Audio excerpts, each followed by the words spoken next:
ഇതെന്റെ നെല്ലിക്കാപ്പുള്ളിയുടെ മരമാണ്. ഒരു 2 വർഷത്തിൽ കൂടുതലായി ഇതിവിടെ നട്ടിട്ട്. ഈ ഒരു മരം 18x18 സൈസ് വരുന്ന ഒരു ഗ്രോ ബാഗിലാണ് കേട്ടോ ഞാൻ നട്ടിരിക്കുന്നത്. അപ്പൊ ഇന്ന് ഞാൻ നോക്കിയപ്പോഴാണ് ഇതിൽ ആദ്യമായിട്ട് പൂവുണ്ടായിരിക്കുന്നത് കണ്ടത്.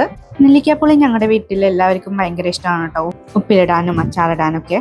ഞങ്ങൾ കോട്ടേഴ്സിലായിരുന്നപ്പോൾ അവിടെ ഒരു വലിയ മരം ഉണ്ടായിരുന്നു. ആ മരത്തിൽ ഒരുപാട് കായകൾ ഉണ്ടാവുമായിരുന്നു. ഞാനും അമ്മയും ആന്റിയും അനിയനും കൂടിയാണ് നെല്ലിക്കാപ്പുളി പറിക്കാൻ പോകുന്നത്. എന്നിട്ട് ഒരുപാട് കെട്ടിക്കഴിയുമ്പോൾ അതെല്ലാം ഒരുമിച്ചിരുന്ന് ഞെട്ടൊക്കെ കളഞ്ഞ് കഴുകി വൃത്തിയാക്കി ഉപ്പിലിടും അച്ചാറും ഇടും. ഇത് കണ്ടില്ലേ, താഴെ നിന്ന് മുതൽ ഒരുപാട് പൂക്കൾ ഉണ്ടായി വരുന്നുണ്ട് കേട്ടോ.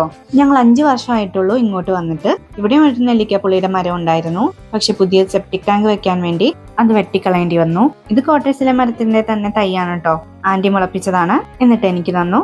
ഇത്രയും ദിവസം ഞാൻ ഇതിൽ പൂവുണ്ടായത് ശ്രദ്ധിച്ചില്ലായിരുന്നു കേട്ടോ. ഇന്ന് കണ്ടപ്പോൾ തന്നെ എനിക്ക് ഭയങ്കര സന്തോഷമായി. അപ്പം തന്നെ ഓടിപ്പോയി അമ്മയുടെ അടുത്ത് ഞാൻ പറഞ്ഞു. ഈ മരത്തിന്റെ കൊമ്പുകൾ ഇങ്ങനെ കൂട്ടിക്കെട്ടി വെച്ചിരിക്കുന്നത് വേറെ ഒന്നും കണ്ടല്ല കേട്ടോ. എന്റെ പൂച്ചക്കുട്ടന്മാരും അതിൽ നിന്ന് എടുത്ത് ഒറ്റ ചാട്ടമായിരിക്കും. കമ്പ് ഒടിഞ്ഞു പോയിട്ടുണ്ട് കേട്ടോ. ഇത് കണ്ടില്ലേ, അങ്ങ് മുകളിൽ വരെ ഉണ്ടായിട്ടുണ്ട് കേട്ടോ. ഞങ്ങൾ എല്ലാവർക്കും ഭയങ്കര സന്തോഷമായി കേട്ടോ. എൻ്റെ അമ്മയുടെ നെല്ലിക്കാപ്പുളി അച്ചാറിന് ഒരുപാട് ഫാൻസ് ഉണ്ടായിരുന്നു കേട്ടോ.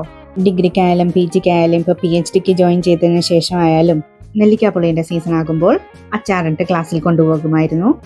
അപ്പോൾ ഇതായിരുന്നു ഇന്നത്തെ വീഡിയോ. ഈ വീഡിയോ നിങ്ങൾക്ക് ഇഷ്ടപ്പെട്ടാൽ ലൈക്ക് ചെയ്യുക, ഷെയർ ചെയ്യുക. സബ്സ്ക്രൈബ് ചെയ്തിട്ടില്ലാത്തവരാണെങ്കിൽ സബ്സ്ക്രൈബ് ചെയ്ത് സപ്പോർട്ട് ചെയ്യുക.